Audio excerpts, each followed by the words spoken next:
सोचिए जरा, क्या हो अगर मैं कहूं कि सफलता की सबसे बड़ी कुंजी कड़ी मेहनत नहीं बल्कि आलस्य है। सुनने में थोड़ा अजीब है, राइट?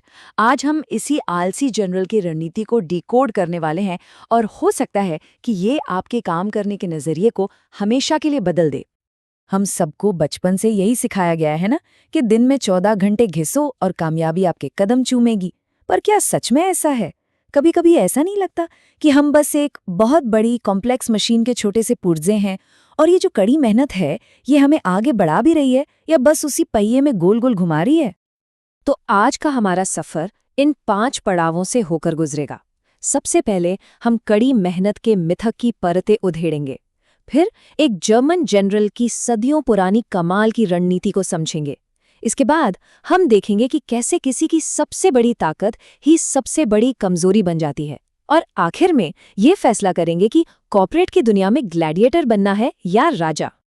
तो चलिए शुरू करते हैं पहले पड़ाव से, कड़ी मेहनत का मिथक। देखिए, हमें हमेशा एक अच्छा सिपाही बनना सिखाया जाता है। काम करो, सवाल मत पूछो, जो कहा जाए बस वो करो। लेकिन जरा सोचिए, जंग कौन जीतता है, सिपाही या जनरल? जाहिर है जनरल। तो असली सवाल ये उठता है कि हमारी ये जो मेहनत है ये हमें एक अच्छा सिपाही बना रही है या एक स्मार्ट जनरल? इस पूरी बातचीत का जो सार है ना, वो बहुत सिंपल है। अगर कोई इंसान बहुत मेहनत कर रहा है, खूब पसीना बहा रहा है, लेकिन 1 इंच भी आगे नहीं बढ़ रहा, तो वो मेहनत नहीं है, वो तो खुद को खत्म करना हुआ। एक तरह का सेल्फ डिस्ट्रक्शन। काम ऐसा होना चाहिए जो आपको लेवरेज दे, जो आपको आगे बढ़ाए, ना कि आपकी सारी एनर्जी ही चूस ले। अच्छा, इस आइडिया को और बेहतर समझने के लिए ना, चलिए थोड़ा टाइम में पीछे चलते हैं।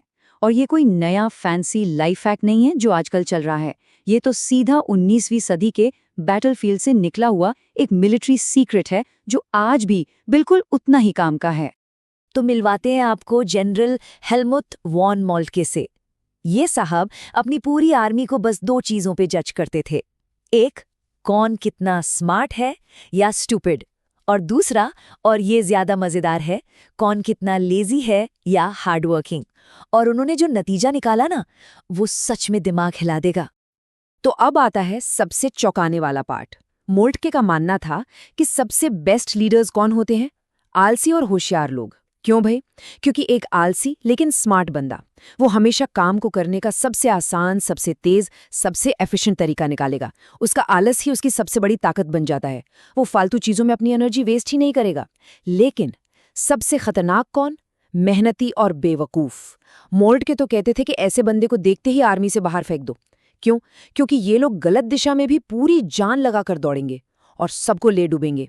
ये हमारी बस मेहनत करो वाली पूरी फिलॉसफी पर एक जोरदार तमाचा है। अच्छा, तो एक 19वीं सदी के जनरल की ये बातें आज हमारे लिए इतनी जरूरी क्यों हैं? क्योंकि ये सीधे सीधे एक मॉडर्न साइकोलॉजिकल ट्रैप से जुड़ी हैं, जिसे कहते हैं योग्यता का अभिशाप या द कॉम्पिटेंस कर्स। और ये वो चीज है जो बताती है कि कैसे किसी की सबसे बड़ी खूबी ही उसकी तरक्की की सबसे बड़ी दुश्मन बन जाती है। तो भाई, इस अभिशाप से, इस कर्स से बचें कैसे? तरीका है स्ट्रेटेजिक इनकॉम्पिटेंस, यानी रणनीतिक अक्षमता। अब इसका मतलब ये बिल्कुल नहीं है कि आप नाकाबिल बन जाएं। नहीं, इसका मतलब है जानबूझकर उन छोटे-मोटे कामों में खराब परफॉर्म करना जिनका आपकी ग्रोथ से, आपके करियर से कोई लेना देना नहीं है। ये अपनी एनर्जी बचाने की एक बहुत सोची समझी चाल है। कभी ऐसा महसूस हुआ है कि ऑफिस में आप हर काम में अच्छे हैं? मतलब प्रिंटर ठीक करने से लेके एक्सेल शीट बनाने तक, प्रेजेंटेशन बनाने तक, सब कुछ। और इसका इनाम क्या मिलता है? प्रमोशन? नहीं, इनाम मिलता है और ज्यादा काम। बस यही है योग्यता का अभिशाप। आप इतने यूजफुल हो जाते हैं कि आपको उसी जगह पर रखना सबके फायदे में होता है, सिवाय आपके। सदियों पहले मैकियावेली ने एक बहुत गहरी बात कही थी, लोग आंखों से जज करते हैं, हाथों से नहीं। आज के जमाने में इसका मतलब क्या है? सिंपल, मैनेजमेंट को इस बात से फर्क नहीं पड़ता कि कीबोर्ड पर कितनी देर तक उंगलियां दौड़ाई गईं। उन्हें दिखता है फाइनल रिजल्ट, और वो भी कैसे पेश किया गया है। 14 घंटे चुपचाप काम करने वाला इंसान अदृश्य हो जाता है, लेकिन जो 4 घंटे काम करके उसे जबरदस्त तरीके से प्रेजेंट करता है ना, उसे लीडर माना जाता है।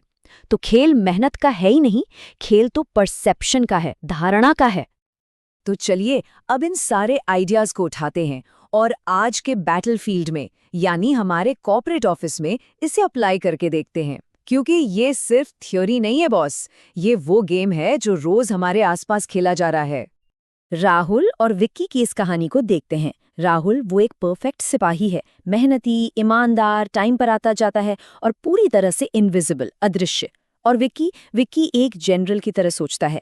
उसका फोकस काम पे काम की मार्केटिंग पे ज्यादा है। वो सही लोगों से मिलता है, बॉस के साथ चाय पीता है और अपने काम को विजिबल बनाता है। तो नतीजा क्या होता है? जब प्रमोशन की बारी आती है तो ताज मिलता है विक्की को और राहुल को उसे मिलता है और ज्यादा काम। विक्की ने खेल के नियम समझे, राहुल ने सिर्फ मेहनत की।